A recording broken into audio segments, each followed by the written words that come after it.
Hello everyone, so by now you probably noticed I haven't been making very many videos lately, and there's a couple of reasons for it. Main reason is the simple fact that I've been very sick lately. It started off early, probably around this time last week, where I was getting a little bit sick, just for a couple of days, and then after a while it just completely went away. And then a few days later, I got sick with something else. My stomach was just feeling very terrible. I felt like vomiting, and it was so bad that I feel like anything I would eat would only make it worse, and I was only eating like 1 or 2 meals a day. I just felt really bad. And then after a while, it started getting better. It didn't completely go away, but it got better. And then all of a sudden, I got hit with a whole bunch of things, and suddenly I got multiple things wrong with me, and just overall very sick. One of those things being sore throat, which I still have it a little bit, and also coughing up stuff, and also I had a major headache, like a really major headache due to a lot of pressure built up in my head. Enough pressure to actually pop my ears, which my ears are still popped right now, and also my stomach was still just feeling very terrible. And I just simply couldn't do any videos under those circumstances. I mean, not just because of my voice, but also because of the fact, like, right now my ceiling fan is turned off because I have to turn it off in order to record a video because the fan blade gets picked up like crazy under the microphone, and it's a very big pain in the butt just to actually do some audio editing, and you can't completely get rid of the sound of the fan spinning. But also, just that makes it really hot in my room, and also when I'm rendering the video, it makes it hot in my room, and just the heat would make me feel sick and almost like vomiting or something. And luckily my stomach is perfectly fine right now. It hasn't fully recovered. It feels pretty normal, but I don't know, it just feels different still just after feeling like that. But anyways, so for this video there's two particular things I want to talk about. I'm sure you probably have heard at least about one of these things, and even though you probably have heard it from many different people, I'm going to go ahead and talk about it and just give you kind of my 2 cents about it and just overall what I think about it. Now, a lot of people that are using the iPhone 6 Plus, not the iPhone 6, but the iPhone 6 Plus, have noticed their phones have been getting bent pretty dang easily. Now, most of the people that are making those reports are wearing tight jeans, which it's common sense when you're wearing tight jeans that you run a risk of actually having your phone getting bent much more easily. And some of these people are putting in their back pockets like idiots, and why would you put a phone in your back pocket? It's one thing to put a wallet back there, but a phone doesn't make sense, at least if you're sitting down and that type of stuff. But there's still some legitimate claims where people even just putting in their front pocket or having it getting bent pretty dang easily. To see things get to this point is really bad, and most people do not want to spend $800 on this device just to have a chance of it getting, like, bent within just a couple of days or a week of using the dang thing. Like, if you're in a contract, how do you expect this thing to last 2 years? And I know for a fact that some carriers offer a protection plan, and they're probably losing money because of this, which is just crazy. Now, before any of you start defending Apple and start saying, well, you could just get a case, for your phone and stuff. Well, that's true, and a lot of people that actually did buy the iPhone 6 Plus bought a case anyways. The fact of the matter is, you shouldn't have to buy a case. And it's not a life or death situation, but if you want this thing to last a year or two, you're going to have to buy a case, because if it starts getting bent easily, which it gets bent pretty dang easily. The good thing is it doesn't crack the screen, but if you try to bend it back, it's likely to crack it. So that kind of does suck. But you shouldn't have to buy a case just to be able to have that phone be usable without it breaking or bending so easily over time.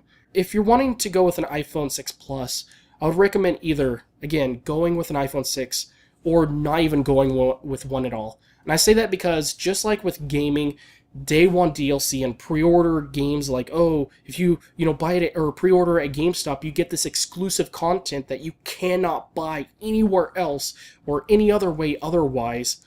Any of that BS, the only way to tell them to stop doing that crap is to vote with your wallet. Because if they see the sales going up or staying the same, what's to keep them from to stop doing it? Like, well, people are obviously fine with it, People are fine with our crappy built phones, so let's just keep doing it, It means more profit for us anyway, so. But if they see it go down, or if it simply does not meet their expectations, they're going to investigate. They're going to look into it and be like, okay, what's wrong? Why people don't like this phone? What's keeping it from making those sales? And they will notice a lot of people are having problems with the build quality. And that lets them know, okay, one of the things we needed to do when we release a new product, our next iteration of the iPhone smartphones, we need to focus on the build quality.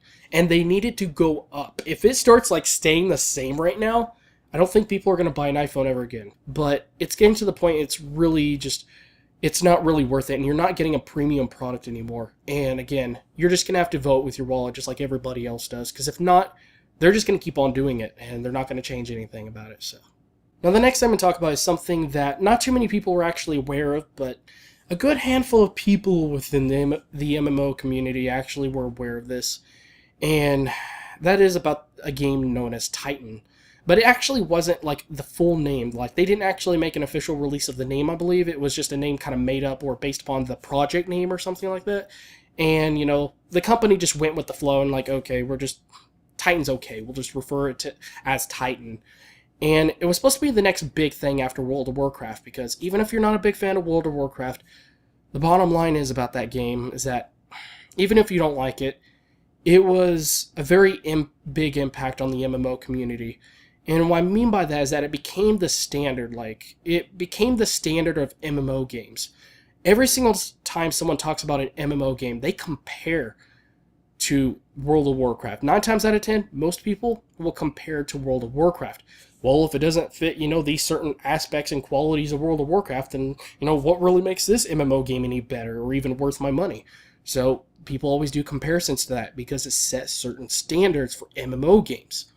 So they wanted to make the next big thing. They wanted to do it again because they thought to themselves that with our experience of making good MMO games, which I'll definitely give them a thumbs up for that, definitely good MMO games, you know, leave it up to them to actually design the next big thing, you know, and they thought with their experience, they would be the company to do it.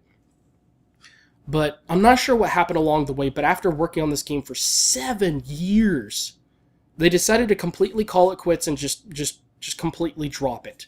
And just, I'm sure a lot of people, you know, that are into MMO games are probably saddened by this.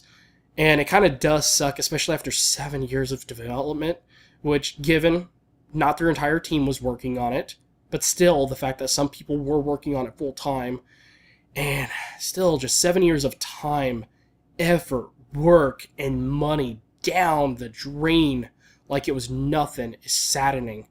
But they came out and said that there's a couple of reasons why. The main reason is the fact that when they were working on this game, they had a really good vision of exactly what they wanted. And over time, they realized that it was becoming something that they definitely didn't quite want. And I don't know if their vision got clouded or if they completely forgot, you know, and just lost track of, you know, what they had in mind for this game. But the other reason is because they lost the passion, they lost the fun. Like, they were probably thinking as gamers, which is a good way to look at things, but they really didn't even enjoy working on this game. There was no fun about it. They didn't have passion for it. And in a way, it was getting to the point they were forcing themselves to do something they didn't want to do. And nobody should force themselves to do something if they don't enjoy doing it, even if it is their job, especially when it comes to something that involves a lot of creation and creativity. Something like this, you shouldn't force yourselves to do it. Now, overall, I feel like this is just something really sad to hear, to see them completely have wasted all those 7 years, and I was really hoping they would make the next big thing, because that would revolutionize the MMO market, because they would set those new standards, and even if the game was imperfect, if they could just surpass the other MMO games in certain ways, or just blow people away, people set new standards, and all the other companies that try to make MMO games will have to work pretty hard to actually compete. But not only that, but things will actually get better when it comes to MMO games. And I was looking forward to seeing something like that, and I feel like maybe it's just the nature of the beast in some way. Maybe just when they were getting in the mood and thinking about working on something that would surpass World of Warcraft, I feel like to really make something better than what they've already done that was so successful, they had to get very serious about it. They really had to really think things through. And maybe it was that serious attitude that like really made it harder for them to be not just creative, but maybe have fun about it. Maybe that's what it was. Maybe they just got too determined, too serious about making something better than what they previously did, that they just forgot to have fun. You know, as a consumer, this is really sad to hear, but as a I guess you could say, a creator, it's not too surprising, and I do respect them for their decision. Even though as a business, it was a big waste of money, but, can't really do much about it, and I don't want them to force themselves to do something that they don't enjoy actually doing, so. Other than that, that's pretty much it for this video, and sorry if this video is very crappily jump cut edited, and if my voice sounds terrible. As you can tell, my voice is still very bad, and I sometimes had a cough, and if you've heard some background noise, I'm not the only person sick in my house, so like 2 or 3 out of 4 people in my household are sick, and just, it's really, really sucked, and possibly the 4th one's going to be getting sick very soon, so yeah, it really, really does suck. Hopefully I'll get much better very, very soon. There's a couple of videos in particular I've been actually thinking about making, and let's just say they all have certain similarities, something about possibly starting a new series, but I'm going to wait to see if I could come up with even more ideas for this particular type of video. And if I can, then I think it will be definitely something very interesting. Maybe I'll just make it a monthly thing. That's one thing I love doing, is creating new types of videos that I can enjoy making and be able to do a pretty good job of coming up with new ideas for, and that isn't too hard. And, even if I set them each monthly, that would be one extra video every single week, which is awesome. Can't really beat that. Yeah, guys, sorry about that last cut right there. Right when I was about to wrap things up, my camera decided to die on me. Kind of sucks, but luckily I got 3 batteries for my camera, so that's pretty nice. Don't have to worry about things too much. But, again, sorry that there's been so much jump cut editing in this video, but sometimes certain things happen without your, just out of your control. And hopefully my voice gets better soon, because, I seriously want to be able to record as many videos as I possibly can soon. But if any gaming news or tech news and that type of stuff pops up, then I'll probably make a video about it anyways. But for like a really serious video or anything like that, or one that's educational and that type of stuff, then those are the kind of videos that I probably want to wait until my voice gets fully recovered before I actually start making videos and that type of stuff. So, other than that, thank you all again, guys, for watching, and I'll see you guys in the next video.